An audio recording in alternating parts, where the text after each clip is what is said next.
Hey, great tense. So we are now on lesson three. So already we're halfway through this unit, so it's hopefully you're finding it a little bit easier. So we're going to go over the present value of an amount, and I'll talk a little bit about what this means. Really, what we're doing is trying to make a good comparison between future present value and future value. Okay, that's really important for you to understand. So in the last lesson, we learned about compound interest, which is going to be the interest rate that we are most commonly going to be looking at.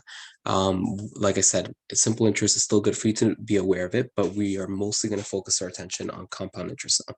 So as I mentioned already, if you want to figure out what the total amount is in an investment, or sorry, if you want to figure out how much the total balance is of an investment or the principal that you invest in the beginning, which is P, compounded at I%. So let's say it's compounded annually, and actually should say per annum, over n years. We simply use this formula right here, and it's a pretty easy formula.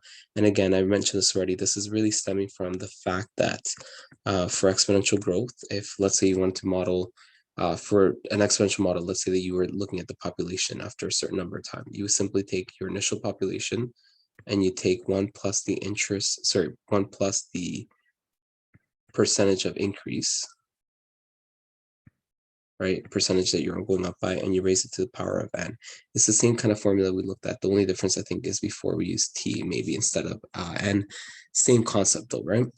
So now we kind of see here that really the only difference is that the r is now going to be I. It's our interest rate, and we are, instead of p naught or our initial population, we're writing it as our initial amount, which is our principal amount.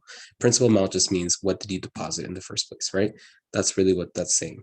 So this is if we have an annual interest rate. So if we have an annual interest rate, then we just use this formula here. But if it's not an annual, if it's not compounded annually, we have a bit of an extra step here. We're going to have to take our interest rate per annum and simply divide by how many compounding periods we have. And then the number of compounding periods, you just take the number of years that you have, which is n, and you multiply by how many periods you have per year. So what I mean by this, and I definitely, I'm going to be honest with you, I don't recommend that you memorize this. And I think this is actually where students make a lot of mistakes. I like to introduce this almost like the way I say this is like your life jacket. Like if you forget everything, then you can look at this. But I would rather you not memorize this and just really understand these concepts so you don't have to memorize anything, right? So essentially, if I'm telling you that the interest is compounded monthly, then really what you need to do is take the number of years. Let's say it's for 6 years. Let's say you're investing something for 6 years. Then you simply multiply the 6 years by 12 months per year. And that will tell you how many compounding periods you have. So you would have a total of 72 periods or 72 months that you're compounding this for. If it was quarterly, then I would use the exact same thing. You would just be multiplying by 4. So for example, if I said, hey, I'm investing for 6 years, and you want to figure out, okay, well, how many periods are there in 6 years? Well, I know there's 6 quarters. Sorry, there's 4 quarters in a year. The name kind of says it itself, 4 quarters in a year. And I multiply that by 6, and this ends up giving me, oops, went too fast there, ends up giving me 24 periods, right? 24 compounding periods. A different way to look at this, sorry, and this is for the amount of time. For the interest, we would simply take that interest rate per year and just divide by how many periods we have per year, right? So if it's quarterly, I divide this by 4. If it's monthly, I divide by 12. If it's semi-annually, I divide by 2, and so on, right? I think you kind of see the pattern there. So again, that table, which lists off all the different types of compounding periods, is in lesson 2. So make sure you reference that, okay? So one big difference between this lesson and last lesson is you're going to start seeing a word that is called future value. So what we did previously when we were calculating the amount that you have in your account or your total balance there, that's what it's called, your total balance, is actually referred to as your future amount or your future value. So why is it called future value? Well, because this is what we are hoping to earn after investing in the bank or whatever it might be over a certain period of time. So this is kind of what we are working towards. We may not actually have it right away, but, or we may already have it, or we may be working towards getting it. But this is what we're kind of aiming for first, right? So the future value is basically the total amount in your balance after a certain number of years. And again, we talked about the interest that you've earned. The interest you've earned there's an easy little formula for this. You simply take the future value, or the amount in your balance, the total amount in your balance, minus how much you invested. So I'll give you an easy example here. If I put in $4,000, and after, I don't know, I'm making this up, after 5 years, I look at my account and I'm like, whoa, I have $4,500. How much interest did I earn? Well, I earned a total of $500. And I got that by simply taking the total amount that I've earned, which is the total amount I've earned, which is A, and I subtract off the principal amount that I've invested, which is $400. So that's how I calculate how much interest I've earned. So hopefully that kind of makes sense. I just take how much I've earned altogether minus how much I invested, and that's called your initial, your principal value as well, right? So again, I know there's a lot of different words here, but I hope you kind of understand it. So again, going back to this, you calculate the total amount, or the balance, which is A, of an investment. And again, investment is how much you initially put into your account, which is represented by P. So I hope that kind of makes sense there. So now we get into something that's a little more difficult. And again, the reason I did this as a separate lesson, not because it's a long lesson, but I think it's a little bit tricky to understand. Okay, so there's a really important concept in financial math, which is called the time value of money. I don't want to get into too much detail. This is actually more getting in the university realm. If you ever take financial math in university, you'll learn more about this. But there's a concept in math that basically says that money isn't just money on its own. It really depends on when you earn that money. So here's a good question for you. Is $1,000 that I give you today the same as giving you $1,000 5 years from now? Like, which one would you prefer? Would you prefer to get $1,000 today, or would you prefer to get $1,000 5 years from now? So if you're like most people, you probably would say, I'd rather have the $1,000 now, right? And I don't blame you, right? Because why would you want the $1,000 now? Well, to be honest with you, if someone tells me, hey, I can give you $1,000 in five years from now, that money is not guaranteed, right? We don't actually know what's happening with that money. That's the first thing. The second thing, what's most important, is that the $1,000 that I receive today has more overall potential, because I can actually take those $1,000 that I get. Let's say I end up taking $1,000 that someone gave me just for being nice, right? So someone gave me $1,000 today, and I'm like, all right, sweet, I got $1,000 now, and I take that money, ching, and I can actually take that money. I can go to a bank. So I go to my bank here and I invest it, or maybe I put in stocks, who knows, right? Again, this is assuming that none of the money gets lost, because stocks are a little bit risky. But let's say I put that money in a GIC, a guaranteed investment account, and I let it just keep growing and growing, growing. It has potential to grow in those 5 years, versus $1,000 5 years from now, which honestly, $1,000 from years from now is probably not going to be as helpful to me, right? And it doesn't have the potential to grow. So essentially, the rule here is that the $1,000 from now is not the same as $1,000 from today, even though they're technically the same amount, right? And I hope that you can see that not only is it not equal, but it's actually worth less, right? Because we kind of lost that potential for it to grow. We don't have the potential for it to grow. If I give you $1,000 in the future, so here's me in the future, right? With $1,000. Well, to be honest with you, I lost those 5 years of the potential growth, right? So if you had to pick, you want to choose $1,000 today, right? And so this is where the whole concept of present value comes from. The present value of an annuity, of an investment, not an annuity, of an investment, is how much it's worth today. And that amount that it's worth today is going to be less than its equivalent future value. So if you ever look at an investment, like how much money you have in some account, it depends on when you look at it. Present value is what it's worth today. That amount that it's worth today is going to be less than what it's worth in the future, right? So the present value, which is sometimes represented by PV, is going to be less than our future value, FV. And that's really the main concept you have to understand.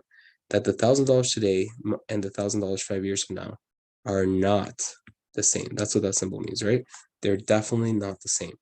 So if they're not the same, how can we try to at least compare them?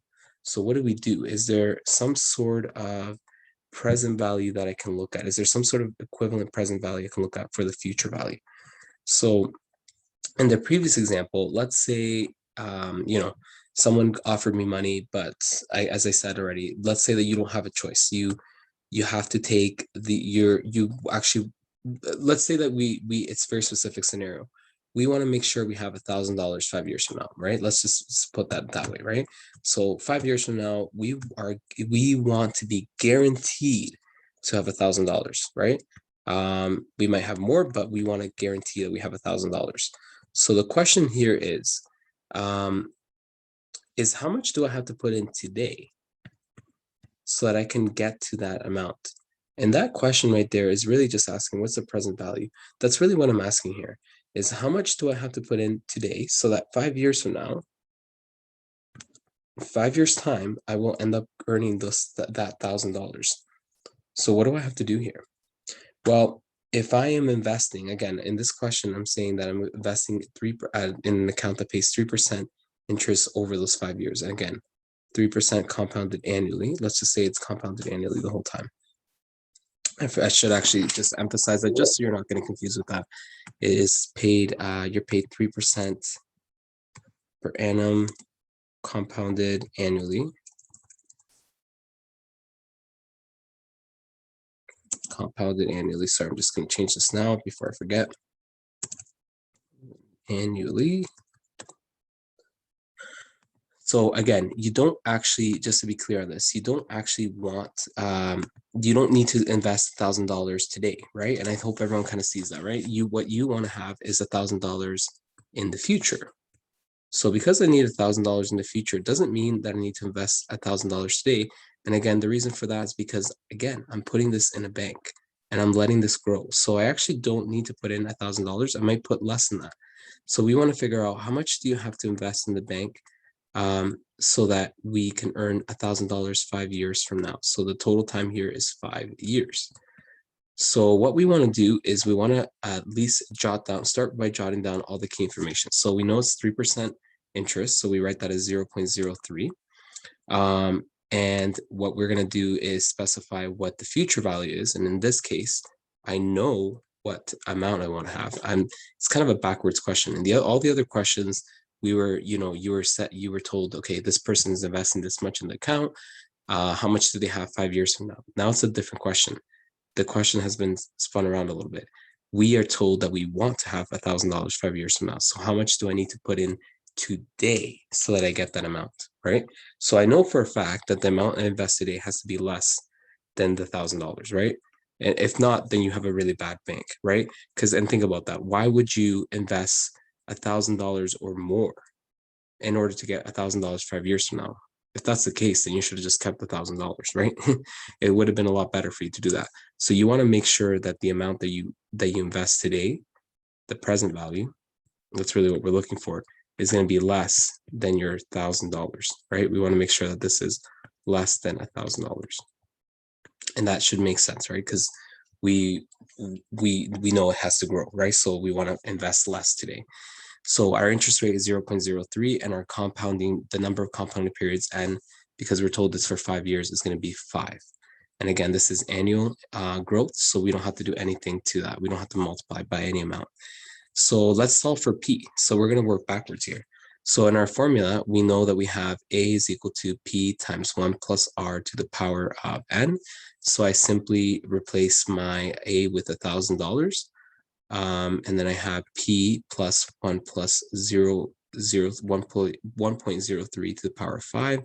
And I'm just working backwards to figure out what P is. And again, this just requires a little bit of algebraic skills.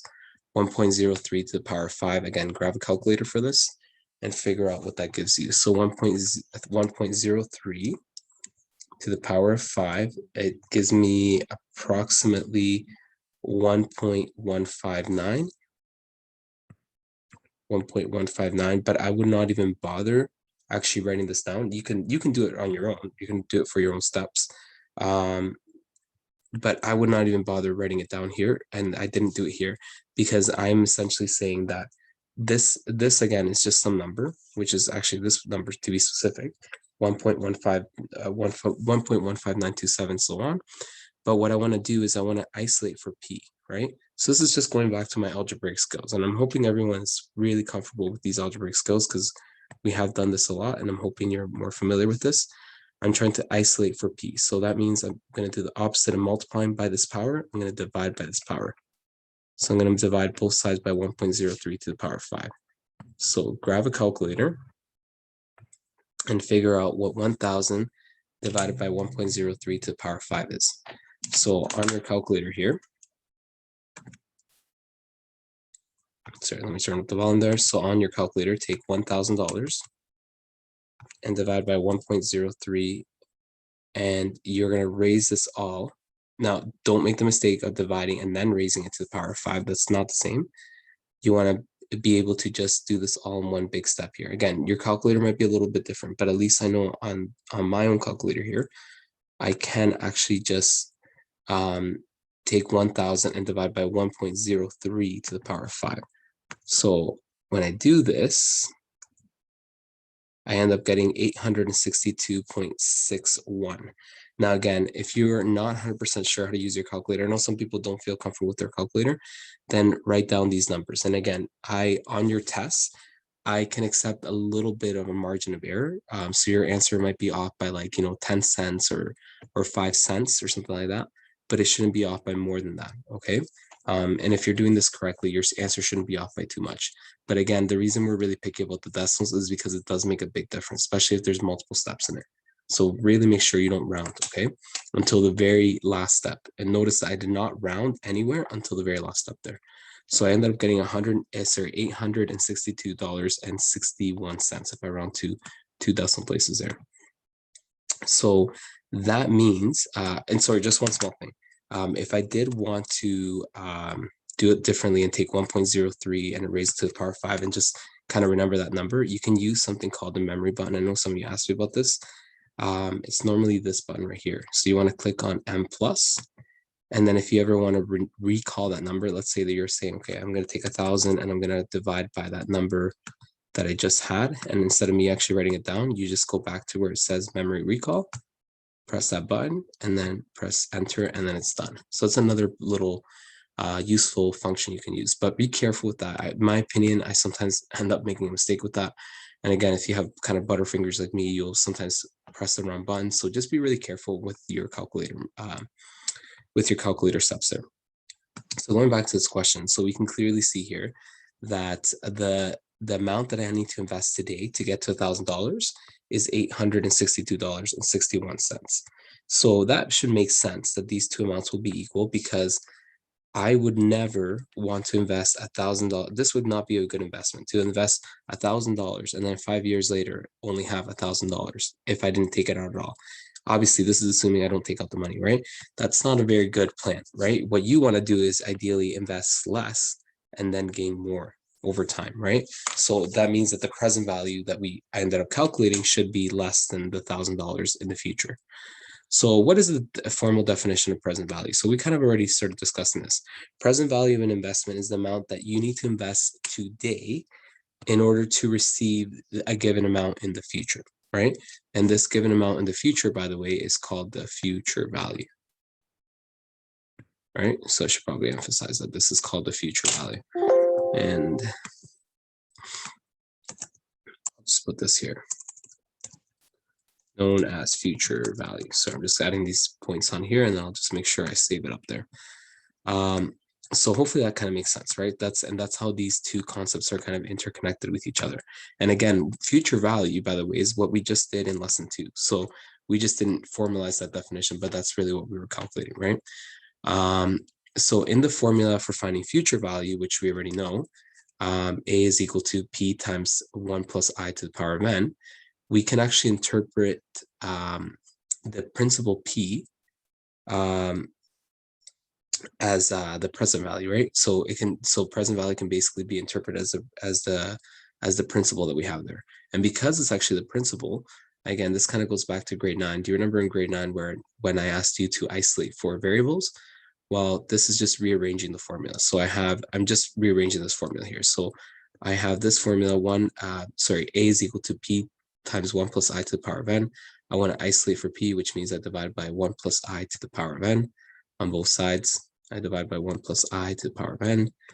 And when I do that, I actually end up getting P on its own, which is what I have here. So notice that I could have, in the last question, I technically could have just used this formula right here, which is just a rearrangement of this formula, right? They're pretty much the exact same thing. It's just been rearranged. So I could have definitely used that formula for P, and that would have been a more direct way to get to the answer. So I don't want to throw you off here, but there's actually different notation we can use. And I want you just to be aware of these different ways that I can write this formula. So a couple of ways that I can do this. One common thing I can do is I can actually rewrite this P, this expression for P, or the principal amount, as A times 1 plus I to the power of negative N. And by the way, why did I write it as A times 1 plus I to the power of negative N? Well, I'm simply rewriting this as a power with a negative exponent. So remember, if I bring it up to the numerator, I simply write it with a negative exponent. So there's a different way you can do that as well, by the way. I feel like students don't tend to prefer this, but you can definitely do that as well. So note that the future value that we used in the previous examples is really just A, and the present value is really just a P, right? So if you kind of think of it as A and P, if you think of A as your future value and P as your present value, you can actually rewrite these formulas. So the one above I can rewrite as FV, future value is equal to present value plus 1 times 1 plus I to the power of N. Or I can rewrite it as present value is equal to future value divided by 1 plus I to the power of N. Or I can even rewrite it a little bit differently. Present value is equal to future value plus times 1 plus I to the power of negative N. So notice that these are all the exact same as that. They are not any different, okay? I will not make you write it one specific way or the other. You really just need to know how to use the formulas, right? It's just that I'm kind of letting you be aware of the fact that sometimes in certain books, and again, next year, who knows if you won't learn about financial math next year, but if you take financial math in university, sometimes they use different notation. So instead of A and P, we use future value, present value, right?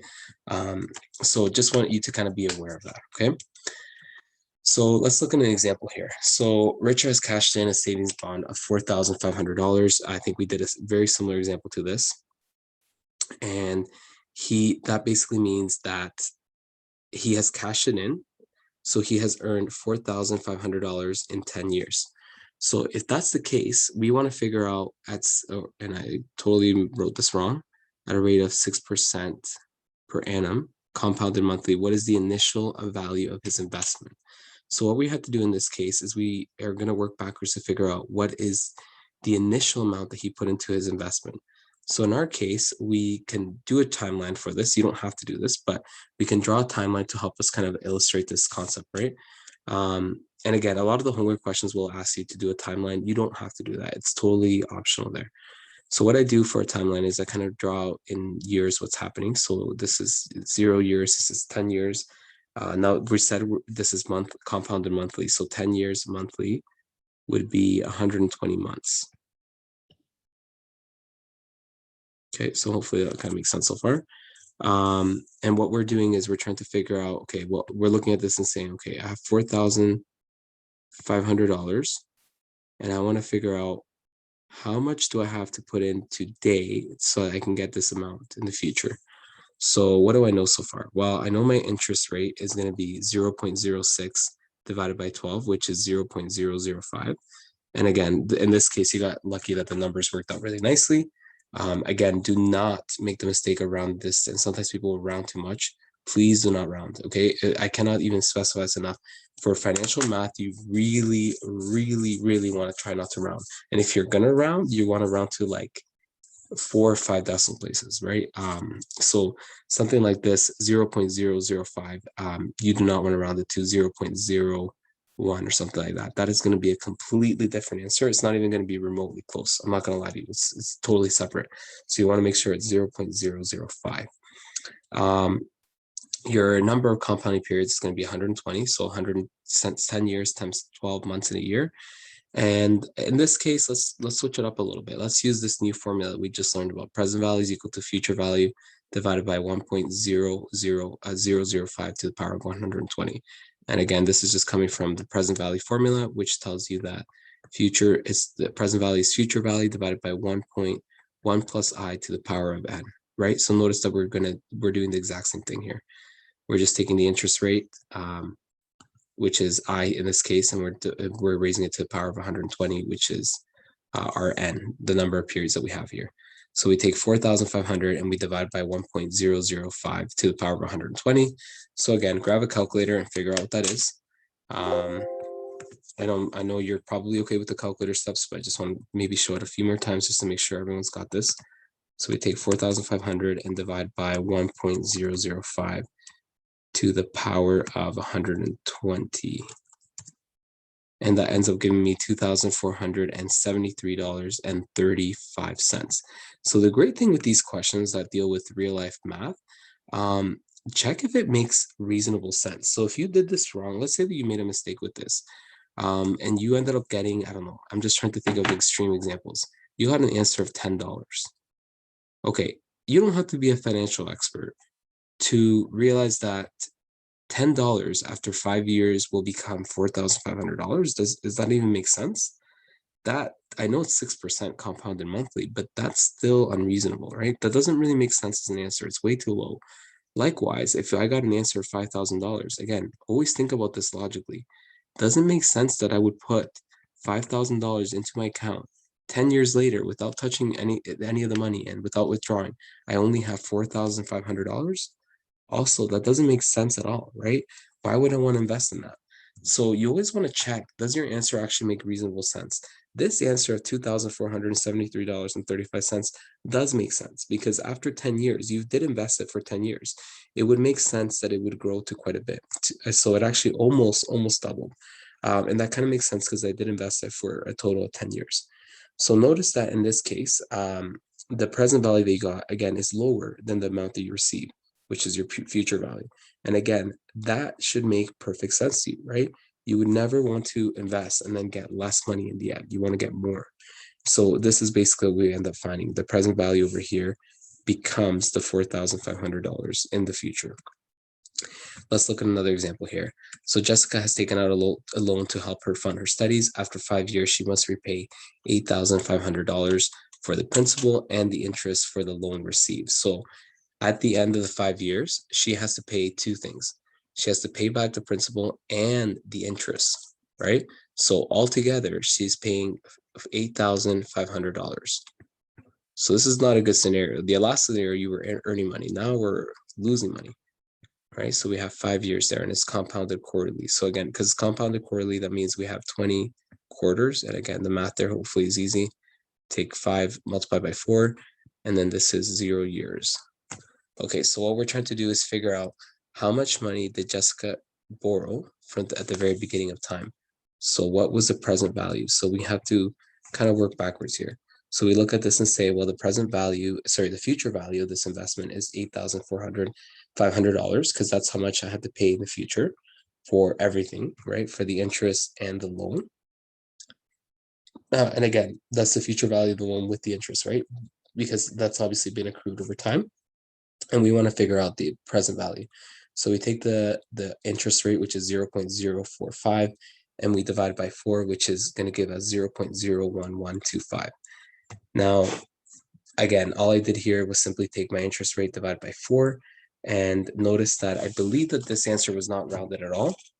And again, do not make the mistake of rounding it. Just like I said already, you don't have to really write anything down here. You could even just write 0.045 divided by 4. I would be fine with that. But I just want to make sure that you don't erase it from your calculator, right? So you take that amount and you take the 20, which is your compounding periods, and you're going to simply sub it into your formula here. So our formula is future value divided by 1 plus the interest rate to the power of 20. So again, our future value, 8,500, and that's what's given to us. Just like in this example, our future value was 4,500. Well, in this one, our future value is 8,500. So we take the future value, divide by 1 plus the interest rate, which is right here, 0.01125, and we raise it to the power of 20. So again, grab your calculator. Let's just check if this is correct. I know the answer is there, but I just want to always make sure it's good. 0.01125, and we raise it to the power of 20. And we end up getting $6,995.92. And again, it's 92 cents because I have to round up, so it's 92 cents there. And this is obviously less than the 8,500 that Jessica borrowed.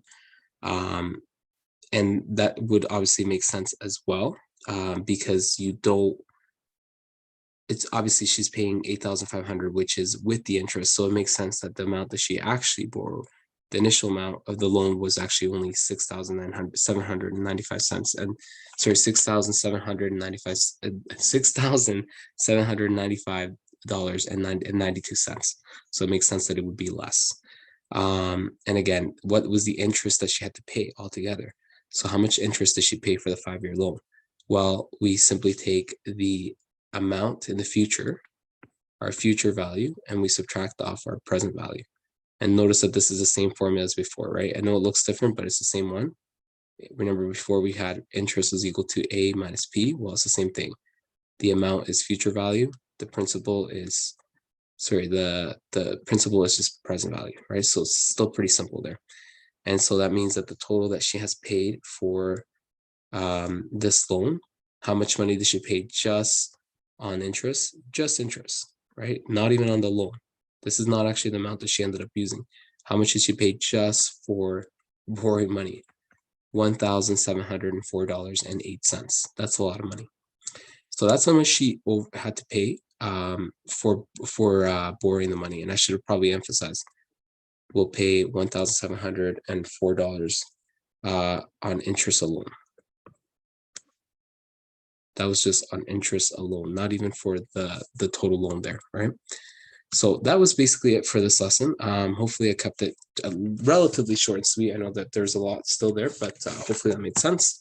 And again, that's it for today. All right, see you later.